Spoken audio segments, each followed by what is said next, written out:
Hello everyone, I am Parthiban. Welcome to SAP Vision. Date 1/5/2025. இந்த வீடியோவை morning ஒரு 11 o'clock record பண்ணிட்டுருக்கிறேன். இப்போ இந்த வீடியோவில் பார்த்தீங்கன்னா சாம்பிள் கொஷின் புக்லெட்னுடைய ஃபஸ்ட்டு பேஜில் மாணவர்கள் தேர்வறையில் என்னவெல்லாம் ஃபில்லப் பண்ணணும், அதே போல் OMR சீட்டு இப்போ லேட்டஸ்ட் 180 கொஷின்ஸ் இருக்கிற சாம்பிள் OMR சீட்டில் என்னவெல்லாம் ஃபில்லப் பண்ணணும் அப்படிங்கிறத இந்த வீடியோவில் நம்ம பார்க்க போகிறோம். வீடியோக்குள்ளே போகிறதுக்கு முன்னாடி ஒரு ஸ்ட்ராங்கான டிஸ்க்ளைமர், இந்த கொஷின் புக்லெட்டும் இந்த OMR சாம்பிளும் ஒரு டெமோ மட்டுமே. ஓகேங்களா? 2025 இதில் ஏதாவது மாற்றங்கள் இருந்தது அப்படின்னா மாணவர்கள் தேர்வறையில் உங்களுடைய தேர்வறை கண்காணிப்பாளர் இன்விஜிலேட்டர் அதுக்கான அறிவுரைகள் வழங்குவார். அதற்கு முன்னதாக இப்போ நம்ம எப்படி ஃபில்லப் பண்ணணும் அப்படிங்கிறத கொஞ்சம் முன்கூட்டியே தெரிஞ்சதுன்னா மாணவர்களுக்கு கொஞ்சம் பதட்டம் குறையும். அப்படிங்கிறதுக்காக இந்த சாம்பிள் வீடியோ நம்ம போஸ்ட் பண்ணுறோம். வீடியோக்குள்ளே போகிறதுக்கு முன்னாடி இந்த வீடியோ இது வரைக்கும் நீங்கள் லைக் பண்ணாமல் பார்த்துட்டு இருக்கிறீங்கன்னா மறக்காமல் லைக் பட்டனை ப்ரெஸ் பண்ணிட்டு பாருங்கள். SAP யூடியூப் சேனலுக்கு இப்போ தான் ஃபஸ்ட் டைம் வந்துருக்கிறீங்க, இன்னமும் சப்ஸ்கிரைப் பண்ணலைன்னா மறக்காமல் சப்ஸ்கிரைப் பண்ணிவிட்டு பெல் ஐக்கானை கிளிக் பண்ணிவிட்டு பார்த்தீங்கன்னா நம்ம போடுற எல்லா வீடியோஸும் உங்களுக்கு நோட்டிஃபிகேஷனாக வந்துடும். அதாவது கவுன்சிலிங் ப்ராசஸ்னுடைய கடைசி நாள் மார்ச் 2026 செக்யூரிட்டி டெபாசிட் ரீஃபண்ட் ஆகிற அந்த நாள் வரைக்கும் நம்ம போடுற வீடியோஸ் எல்லாம் உங்களுக்கு நோட்டிஃபிகேஷனாக வந்துடும். மேற்கொண்டு கவுன்சிலிங் ரெலவெண்ட்டாக பெய்டு சர்வீஸ் தேவைப்படுது, 1-to-1 கவுன்சிலிங் கைடன்ஸ் தேவைப்படுது, அட்மிஷன் ரெலவெண்ட்டான டவுட்ஸ் இருக்குதுன்னா ஸ்க்ரீனில் தெரிகிற என்னோடய நம்பருக்கு நீங்கள் காண்டாக்ட் பண்ணி உங்களுக்கான டவுட்ஸை த்ரூ பெய்டு சர்வீஸில் கிளாரிஃபை பண்ணிக்கலாம். ஓகே, இப்போது இதுதான் கொஷின் புக்லெட்டினுடைய ஃபஸ்ட்டு பேஜ். இந்த கொஷின் புக்லெட்டில் உங்களுக்கு பார்த்தீங்கன்னா மேலே இந்த புக்லெட் கோடு Q4 R4 அந்த மாதிரி ஒவ்வொரு புக்லெட் கோட் நம்பர் அப்படிங்கிறது இருக்கும். இந்த கொஷின் புக்லெட்டில் இருக்கிற எல்லா பாயிண்ட்ஸையும் ஒரு டைம் படித்து பார்த்துக்குங்க. தேவைப்படுறவங்க ஸ்க்ரீன்ஷாட் எடுத்து கூட படிச்சுக்கலாம். அதுக்கு கீழே பார்த்தீங்கன்னா name of the candidate in capital. அப்போது உங்களுடைய பேரை ஆல் டிக்கெட்டில் இருக்கிற மாதிரி கேபிட்டல் லெட்டரில் அப்படியே எழுதுங்க. இதுக்காக நீங்கள் எதுவும் ஒரி பண்ணிக்க வேண்டியதில்லை. எதனால் அப்படின்னா இந்த கொஷின் புக்லெட்டில் நீங்கள் எழுதுகிற எல்லா விஷயங்களையும் எழுதிட்டு திரும்பவும் இந்த புக்லெட்டை நீங்கள் வீட்டுக்கு தான் கொண்டு வர போகிறீங்க.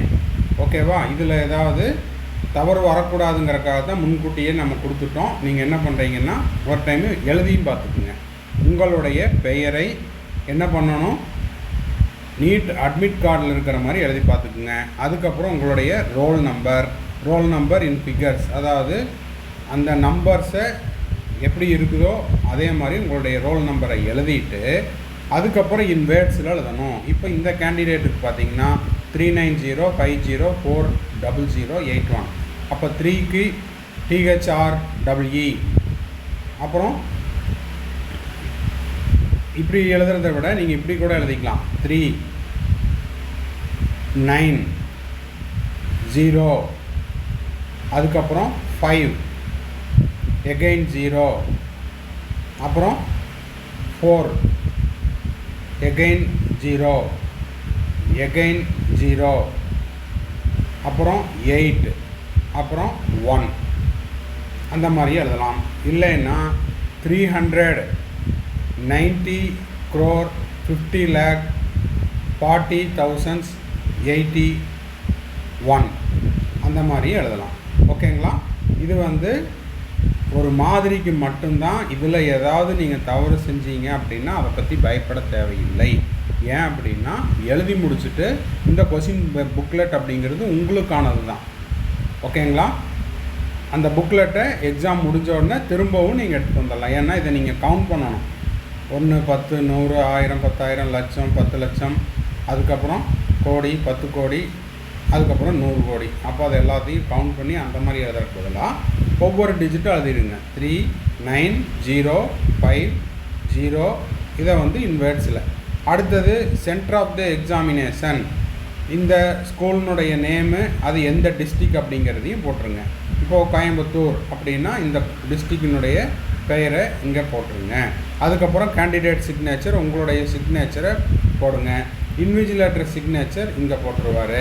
இதுதான் கொஷின் புக்லெட்டினுடைய ஃபஸ்ட்டு பேஜ். ஓகேங்களா? அடுத்தது OMR சீட்டு. இந்த OMR ஷீட்டில் என்ன விஷயங்களெல்லாம் இருக்குது. இப்போ இது லேட்டஸ்ட்டு 180 கேள்விகள் இருக்கக்கூடிய OMR ஷீட்.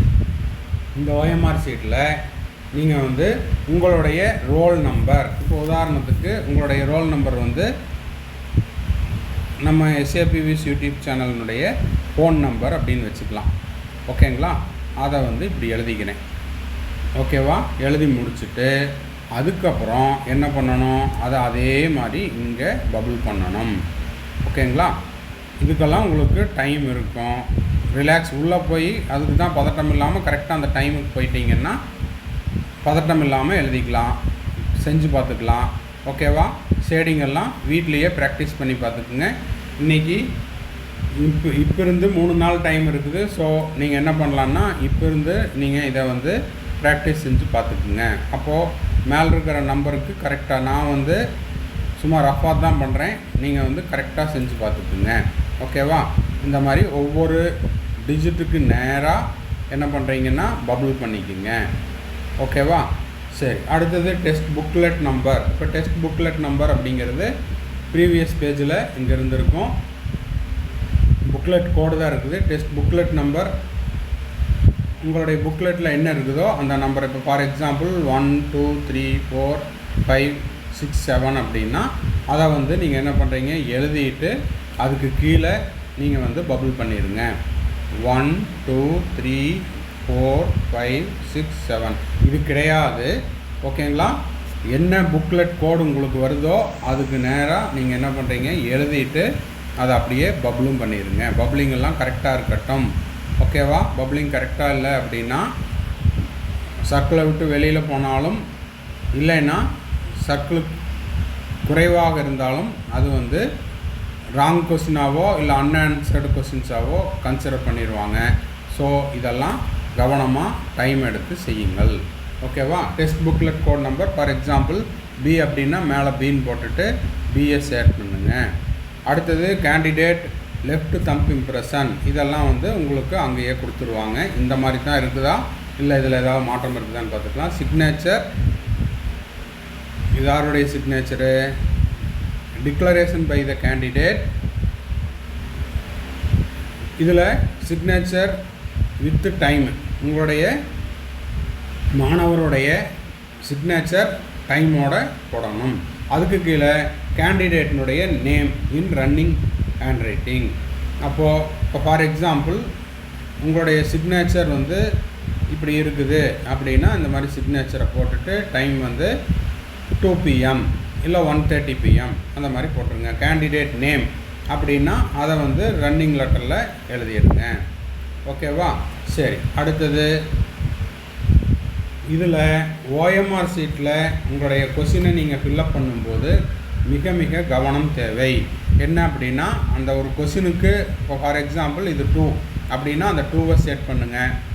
அடுத்தது 2வது கொஷின் உங்களுக்கு தெரியல, அப்போ அந்த கொஷினை நீங்கள் ஸ்கிப் பண்ணுறீங்கன்னா கொஷின் பேப்பர்லேயும் ஸ்கிப் பண்ணியிருக்கணும், இங்கேயும் ஸ்கிப் பண்ணியிருக்கணும். அப்போது 3வது கொஷினை நீங்கள் டிக் பண்ணிவிட்டு அதுக்கப்புறம் இங்கே 2வது கொஷினில் OMR ஷீட்டில் ஃபில்லப் பண்ணிங்கன்னா என்ன ஆயிரும், 3வது கொஷினை நீங்கள் கொஷின் பேப்பரில் படிச்சுட்டு அதுக்கப்புறம் 2வது ஆன்சருக்கு OMR ஷீட்டில் ஃபில்லப் பண்ணுறீங்க. இது ஒரு இடத்துல பண்ணுற மிஸ்டேக்கு அப்படியே லைனாக கண்டினியூ ஆயிரும். இப்போ வீட்டில் செல்ஃப் ப்ராக்டிஸ் பண்ணுறவங்களும் சரி, நீட்டு கோச்சிங் கிளாஸுக்கு போயிட்டுருக்கிறவங்களும் இந்த மாதிரி ப்ராக்டிஸ் டெஸ்ட்டில் மார்க் டெஸ்ட்டில் நிறைய மிஸ்டேக் பண்ணியிருப்பீங்க. அது வந்து நீட் எக்ஸாமுக்கு வருகின்ற ஞாயிற்றுக்கிழமை அன்னைக்கு ரிப்பீட் ஆகாமல் பார்த்துக்குங்க. என்ன சொல்ல வர்றேன் அப்படின்னா, கொஸ்டின் பேப்பரில் ஒரு கொஸ்டினை நீங்கள் லீவ் பண்ணால் ஓகேவா, அதே நம்பர் இருக்கிற ஆன்சரையும் OMR ஷீட்டில் லீவ் பண்ணணும் அப்படிங்கிற விஷயம் உங்கள் மண்டையிலையும் ஓகேவா உங்களுக்கு ஞாபகம் இருக்கணும். ஒரு கொஸ்டின் பேப்பரில் லீவ் பண்ணால் OMR ஷீட்லேயும் லீவ் பண்ணணும். ஓகேங்களா? ஸோ இந்த மாதிரி 180 கொஸ்டினுக்கும் நீங்கள் என்ன பண்ணுறீங்க, செட் பண்ணிக்கங்க, பபுள் பண்ணிக்கங்க. Mothers name in running letter, அப்போ உங்களுடைய அம்மா பெயர் ரன்னிங் லெட்டரில் பொறுமையாக எழுதிக்கிங்க. ஃபார் எக்ஸாம்பிள் உதாரணத்துக்கு நான் என்ன பண்ணுறேன், மதர் தெரசா அப்படின்னா அதை நான் எழுதிக்கிறேன். உங்களுடைய அம்மா பேர் என்னவோ அதை எழுதுங்க. Signature of the invigilator with time அவர் கையெழுத்து போட்டுருவார். Mother name in running letter. இப்போது மதர்ஸ் நேமையும் எழுதிக்கிங்க. அதே போல் mother's name in running letter. அப்போது ரன்னிங் லெட்டர்னால் இந்த மாதிரி எழுதிக்கிங்க. ஓகேங்களா? இன் ரன்னிங் ஹேண்ட் ரைட்டிங் அதுவும் அதே மாதிரி தான். இதெல்லாம் தெரியலைன்னா என்ன பண்ணிடுங்க, அங்கே இன்விஜிலேட்டரை கேட்டுட்டு எழுதுங்க. உங்களுக்கு சந்தேகம் இருந்தால் இன்விஜிலேட்டரை கேட்டுவிட்டு எழுதுங்கள். அதே போல் சிக்னேச்சர் ஆஃப் த இன்விஜிலேட்டர் அவர் போட்டுருவார். முதல்ல அவர் கையெழுத்து போடுவார்.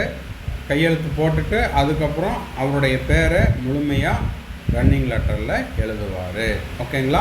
ஸோ இந்த விஷயங்களெல்லாம் உங்களுக்கு உபயோகமாக இருக்குது அப்படின்னு நினச்சிங்கன்னா மறக்காமல் என்ன பண்ணணும், இந்த வீடியோவுக்கு ஒரு லைக் பண்ணிவிட்டு சப்ஸ்கிரைப் பண்ணலைன்னா சப்ஸ்கிரைப் பண்ணி வச்சுட்டிங்கன்னா பெல் ஐக்கானையும் கிளிக் பண்ணி வச்சுட்டிங்கன்னா நம்ம போடுற எல்லா வீடியோஸும் உங்களுக்கு நோட்டிஃபிகேஷனாக வந்துடும்.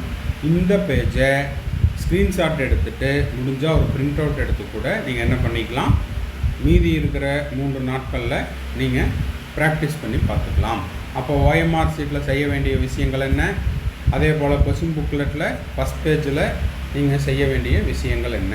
இந்த கொஷின் பேப்பரில் கொஷின் புக்லெட்டில் ஃபஸ்ட் பேஜில் கீழே செய்கிற இடத்துல உங்களுக்கு இன்விஜிலேட்டரி இன்ஸ்ட்ரக்ஷன் கொடுப்பாரு. இதில் பிழை எதுவும் இல்லாமல் செஞ்சுருங்க. அதை மீறி நீங்கள் ஏதாவது தவறு செஞ்சுருந்தாலும் அதற்காக நீங்கள் ஒரி பண்ண வேண்டியதில்லை. ஏன்னா இதை நீங்கள் என்ன பண்ண போகிறீங்க, திரும்பவும் வீட்டுக்கு தான் கொண்டு வர போகிறீங்க. ஓகேங்களா? தேங்க்ஸ் ஃபார் வாட்சிங். Bye, see you, have a nice day. மறுபடியும் அடுத்த வீடியோவில் அடுத்த ஒரு அப்டேட்டோட மீட் பண்ணுறேன்.